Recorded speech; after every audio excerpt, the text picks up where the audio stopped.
right people, to the right people, and keep ignorant folks away from your mind and heart and soul. Don't listen to these wayward white people that's racist. Don't listen to these wayward, wicked Africans who are not educating themselves, who think they represent the fullness of what it is to be African here in America. There's two sects of us. There's the righteous African and there's the wicked African. Now you know. For the outside, you listen to rap music, you watch Boys in the Hood, you watch, Minister Society, you watch all the classic black movies. Let me give you something else that you didn't have. There's the righteous African and there's the wicked African. Now you know. You didn't know that, did you?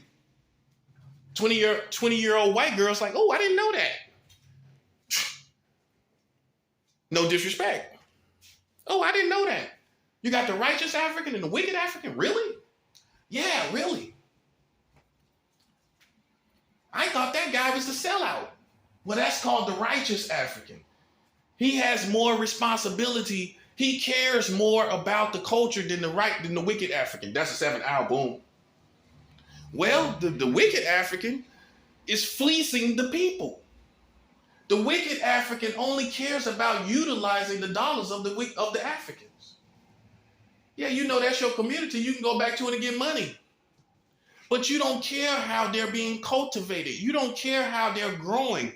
You don't care if they come out of the snares that are put before us in America. You keep it going. You keep it consistent, actually. You keep it consistent what the African consumes. You talking about drug dealing and all of this and all of that. Let's be 100. That's not the righteous African. Point blank. I don't care what you say. You can become the righteous African, but presently, if you are selling drugs, if you are hustling, if you are thugging, you are not the righteous African.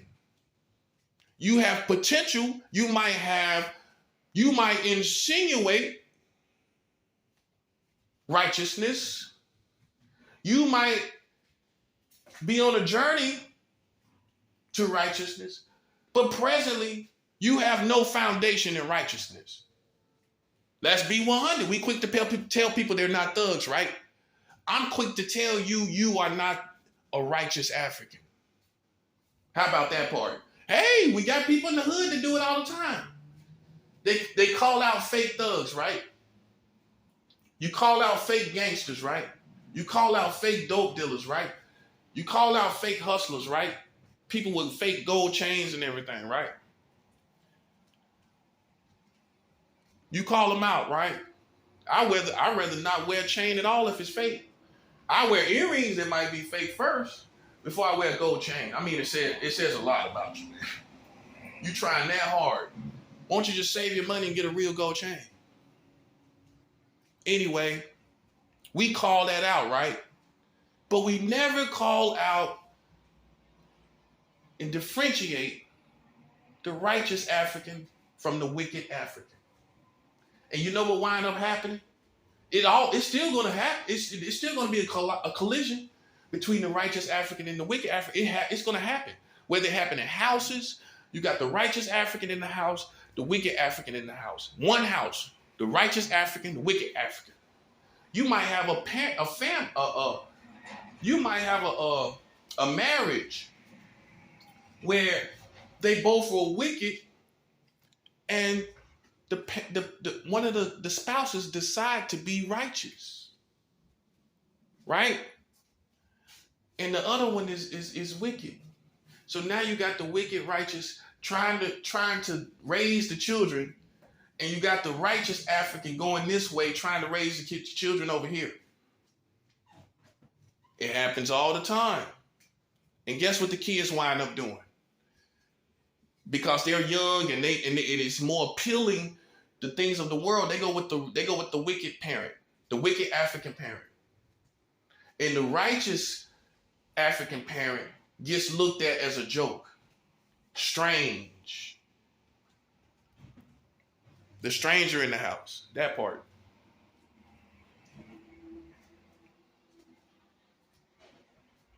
Okay?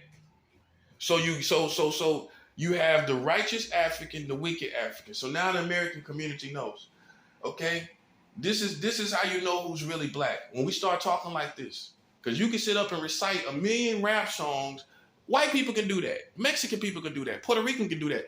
But can they sit up and inform and articulate and differentiate the difference in the African community? Oh, they don't know nothing about no righteous African versus wicked African. Have you ever heard a white person talk about it? I'm differentiating myself. Have you ever heard a Mexican talk about it? Have you ever heard a Puerto Rican talk about it? It wouldn't make sense, would it? It wouldn't make sense, would it? That's why this is the basis. Hear this part very closely. Here lies the basis for why you cannot allow them in your politics. And this is no disrespect. This is talking about raw community, right? This is serious. This is why we have problems.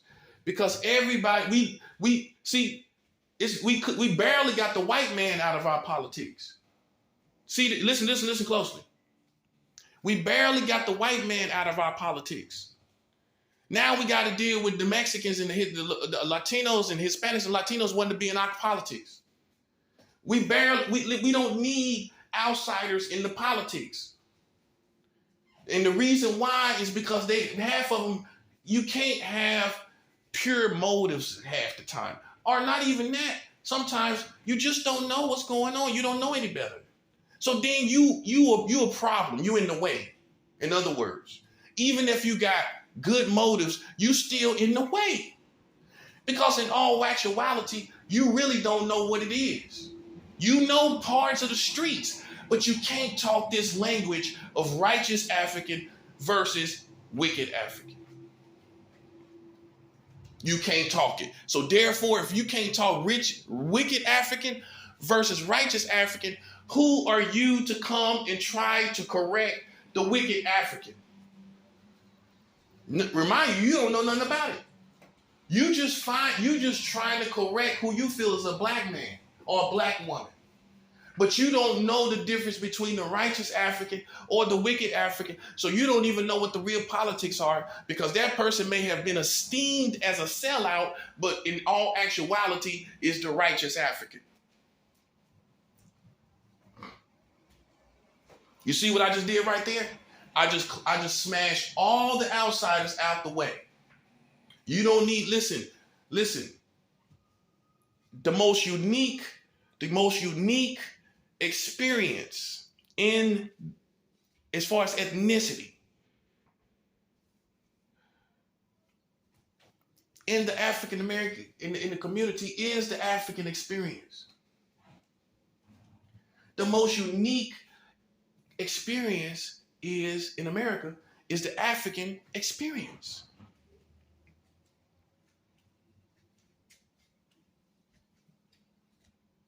It's the most unique. Who's more unique? Whites? I'm gonna go down the list because, see, listen, it's one thing to play the race card to be racist. It's one thing to be specific. I'm just being specific, right? So in order to be specific, I have to go down the list of different ethnicities and show the difference and show the specifics. So sometimes people are not being racist, they're being specific. Nothing wrong with being specific. If you're the problem, then I'm going to be specific about it. Anything wrong with that? So, you got, who's the most unique experience? Not the white experience. How's the white American experience the most unique experience in America?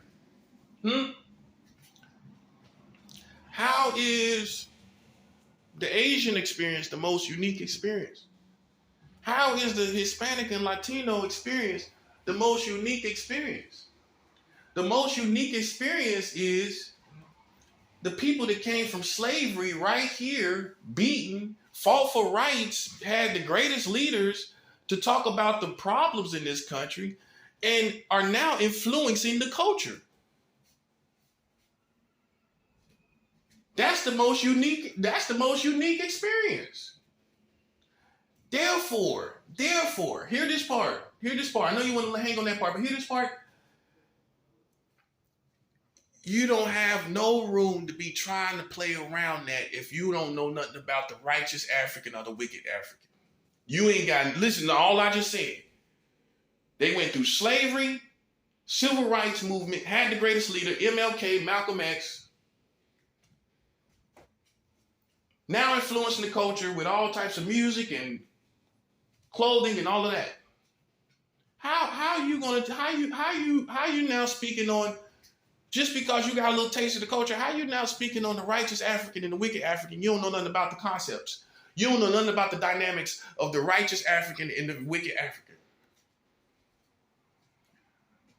It's cool. Listen, it's one thing to be affiliated. Don't get me wrong. It's one thing to be affiliated. It's another thing to cross boundaries and be set tripping and don't even know it. Set tripping and don't even know it. You're set tripping, so to speak, and you don't even know it. I don't come trying to speak on your culture. Not for the most part. I might point out certain things, but for the most part, how am I going to tell you about your culture?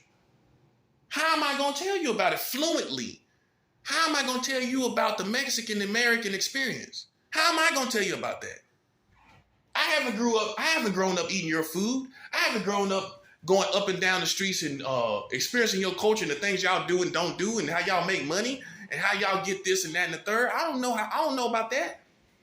So who am I to go jump in your politics? Unless you jump in mine. That's a 7. Now you see where you messed up. And that's what people think they see, you think you have the right. You think you have the right because you share a little bit of poverty or you're differentiated from white people. That still does not make you a politician among the African American community, buddy. And that's what you become. If you step in politics, you're a politician, right? How are you a Mexican politician to the African American community? Make it make sense. Now you see you've been properly checked.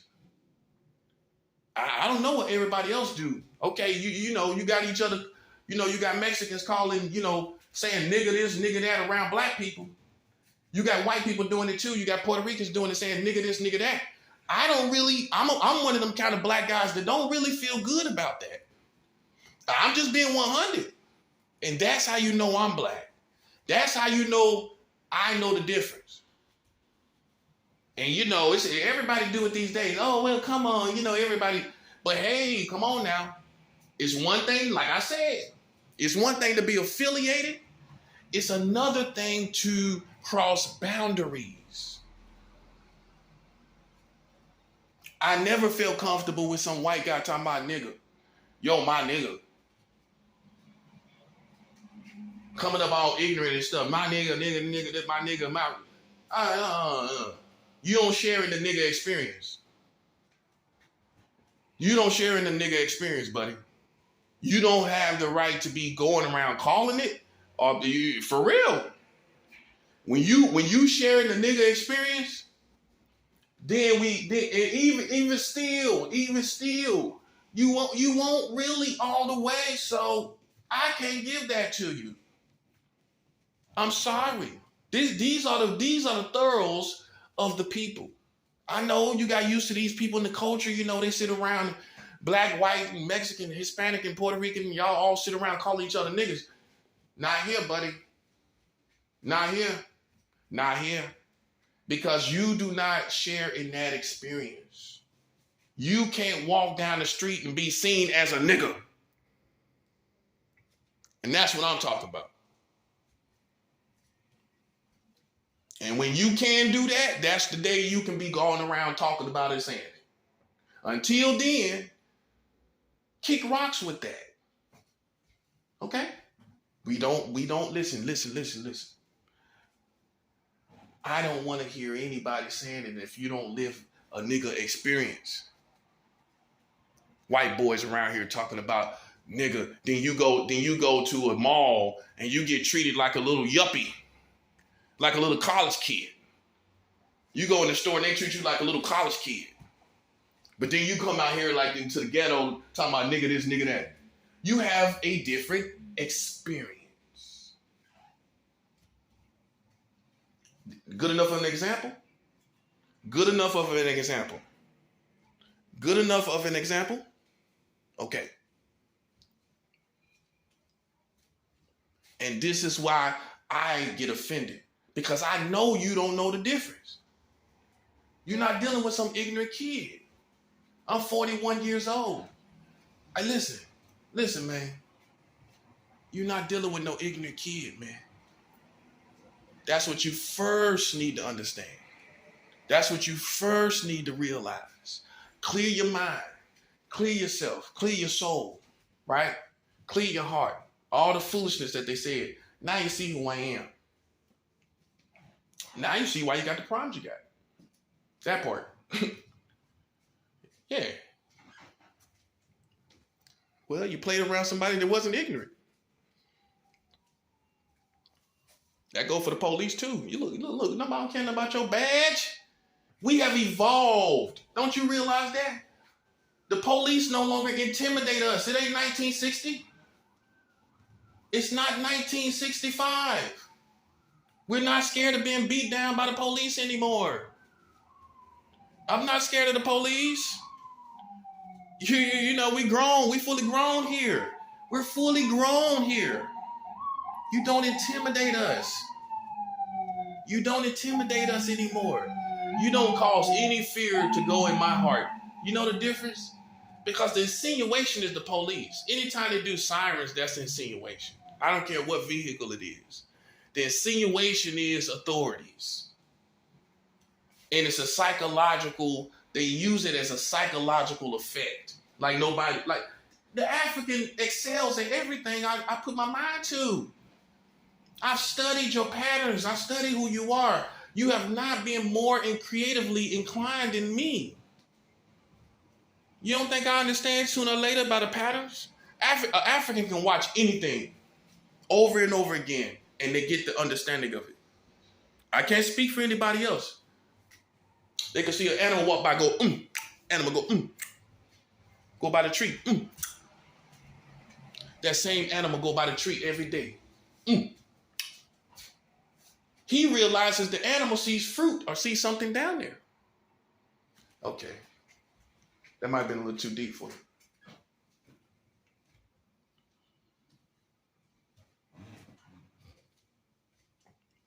you. What you need to understand, white America, and I'm gonna get off the differentiations and get back to the community. Your time has come for judgment. You've played too many games. Nobody cares about what you're trying to do anymore. No one cares. I don't care what you're trying to do next. I don't care what Donald Trump is trying to do. I don't care what Joe Biden is trying to do. I don't care what none of these white politicians are trying to do. Listen, you've had a million years to do. Who are you talking to? This is where my street wisdom kicks in. How long we gonna wait and sit up and wait and have you sit up and say you're gonna do this, that, and the third, and you still got black people in the ghetto experience? Black people are still in the ghetto. Guess where Mexican people are? They're not in the ghetto. Guess where Asian people in America never were? They were not in the ghetto.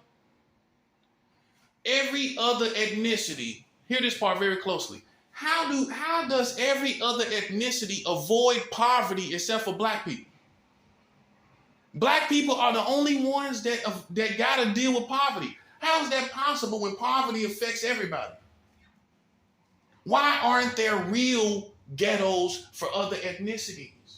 You see any real hardcore ghettos for everybody else that's worth noting?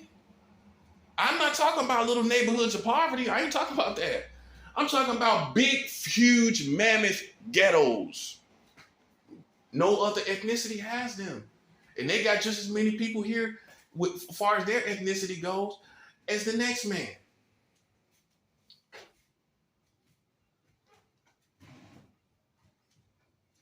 Okay? So here they are trying to play psychological games, which is goofy to an African because, I live in reality. I have to. See, you get to live in an altered reality all your life, white boy. And no disrespect to good white people. But you know which type I'm talking about. They get to live as Superman and Batman. They want to be all different types of characters. We don't got a chance to be that. Walking down the hood, you got to keep your eyes open. You don't know if you're going to die. You don't know if somebody's going to try you. You don't know what's going to happen. So you live in reality, you super minded. You're super focused on reality. That's why psychological wars would never work against a black man. All he has to do is be able to handle the pressure. That's it. That's all he got to be able to do is handle the pressure. That can't work on us because we're focused really on what's really actually happening. Our thought patterns have been so focused on reality that you can't penetrate a man like me with psychological warfare. It ain't going to work. Because at the end of the day, I know I'm unharmed. I'm unharmed. I'm unshot. I am unstabbed. At the end of the day, that part. And hey, that's all that matters in our world. What actually is happening. That's why you lose. I'm going to tell you what's actually happening in your world. What the African has realized in your world, white America. You got 44 states with child marriage. That's reality. I didn't have to, check this part out. I didn't have to use any psychological warfare to get that done, now did I? That's how, hear this part closely. That's how warped your sense of reality is. You marrying children in 44 states. You can't say a black man passed those laws. You can't say a black woman passed those laws. Who you think passed those laws? Black people? Asian people? Hispanic and Latino? Ain't no Hispanic and Latino passed no laws for 44 states marrying children. They got too many children on their own. Why would they pass laws like that? So you can't say it's them. You know who it is? The white culture living in alter realities. Oh, you didn't like that one, did it? Did you? Ouch. Ouch. Well, you live in alter realities because we live in the real world. We live in the real world where you can't be messing around no kids. Now there's no fully grown man. You live in a reality where you're protected by your money. You can do anything. Who's going to stop you? You got security. You got everything. You play around kids. You got security to shoot the enemies. That's why it makes sense that it's you that passed the laws. To assume that, it makes sense. So we need to differentiate you too. You white America. I don't know what you do. I don't know. Me and you ain't the same, buddy. Hey, I ain't say I was better than you. I said we ain't the same. That's a 7. I ain't say I was better than you. I said we ain't the same. I didn't say I was better than you. I said we are not the same. I didn't say I was better than you. I said we are not the same. You got chocolate cookies. You got vanilla cookies. You got chocolate ice cream. I didn't say chocolate ice cream is better than vanilla ice cream. It's your preference, right? Look, you got chocolate ice cream for the slow people, and you got vanilla ice cream. Okay? There's a difference. One, you can't say really one is better than the other one. Some people like vanilla, some people like chocolate. Sometimes you feel like you want chocolate, sometimes you feel like you want vanilla. I didn't say either one was better than the other, did I? But it's different, right? Your experience, white American. The problem is it's so many different countries in one country. You are your own country, and we are our own country. You don't share in our. You listen. Your politics does not benefit us. Therefore, how is we the same country? That's a 7 out. Boom. How are we the same country when your politics don't benefit us? Why are you voting as a black person when those politics don't benefit you? That's for white people. It benefits them for the most part. It doesn't benefit you. How does it benefit you? Oh, you get a couple extra $100 every 5 years. some little program or something. Man, you need to wake up. These politics are for their community. You are not even part of their community. Let's go back to the beginning. When you had white government laws, did they have anything to do with the black community that had just came out of slavery? Did those politics have anything to do with black African former slaves? Those politics had nothing to do with them. It did not benefit them at all. It was only for the government, therefore, was for the white American community. It was for them. It was not, the laws did not benefit you. And here you are, 2022, you still have not come into that realization. Those politics do not benefit you. And here you are still voting, talking about we got to get the best man in there. Those politics have never benefited you.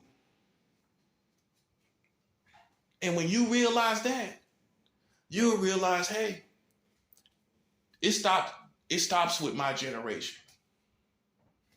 The foolishness stops with my generation. Those politics don't benefit me.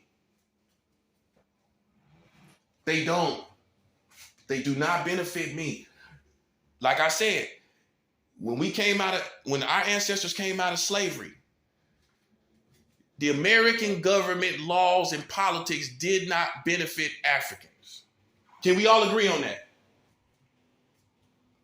So how do they benefit you now? That's another question. Okay, go. I'm waiting for you to tell me. How do they benefit you now? How? How do for the both part? I'm talking about for the most part. How does it specifically? Because see, American politics has never been able to be multitasked, has it? Well, it's only for white Americans.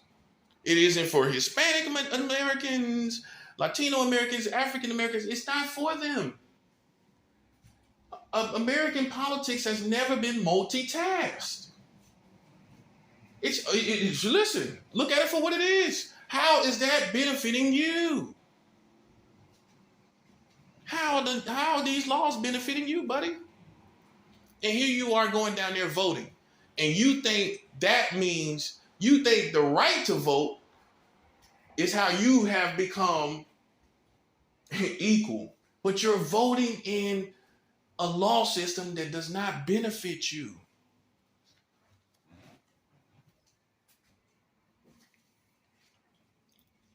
You show me how it really is dramatically changing your life when you vote for these people. That's what the African want to hear. How I want it to dramatically change my life when I vote for these people. I want it to change everything. I don't know how other people think. When I vote, I want it to change something now. Not 10 years. I want it to change something now. I want it to change jobs now. I wanted to change how police interact with black people now. I wanted to change how the government puts every black people under surveillance, and then you got white militias all around the country that nobody knows about. I want that to change now.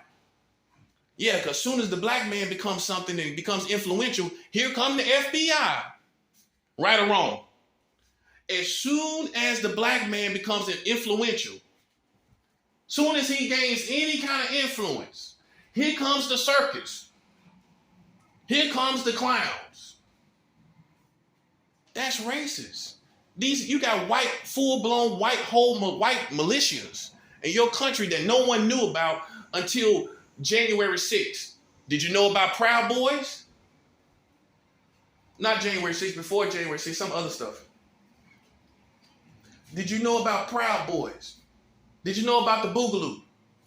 Before all that stuff happened, you ain't know nothing about them, did you? Now let black people start some group called Proud Boys. Let black people start a group called Proud Boys with nothing but dreads. White people see all them dreads. Oh my God, what is that? What's going on with that? What are they doing? What are they planning on doing? As soon as we start assembling ourselves together, you get afraid. That's the truth of the matter. You know why? Because you know in your heart of hearts you deserve something. Oh, you don't want to say that. You don't want to admit that part, do you? You don't want to admit that you kind of deserve something, don't you? That's why you're scared for us to that's why you're scared for us to assemble ourselves together, which is our constitutional rights to protest and assemble ourselves together, and that's part of our rights. But let us do it. Here comes the circus. Here comes the FBI, who has been. Let's be clear about the FBI. They're another one ain't nobody scared of. Who's scared of the FBI? They've been caught hiding things. Oh, let's not forget Nixon. They hid certain things that Nixon did. Oh, I know. Listen. Edgar Hoover was hunting after Martin Luther King Jr. The FBI is not an innocent organization. They're not innocent. Neither are the CIA with jackals. Ain't the jackals in the CIA? Going and corrupting other governments? Yeah, see, listen, you're not dealing with an amateur, man. What, you thought I was Jim Carrey on Dumb and Dumber? This was a fluke? You thought this was a fluke? How about now? How about now when I'm telling you 44 states with child marriage in your country? How about now? Doesn't look like a fluke anymore, does it? Doesn't look like I'm Jim Carrey on Dumb and Dumber with a fluke situation, does it? Well, hey, you can't make this kind of stuff up, and you can't make this kind of stuff just happen, King. It's the Lord. It's the Lord. I hated to go off on this a little bit, but this is necessary because, see, all of this ties, if you really listen closely,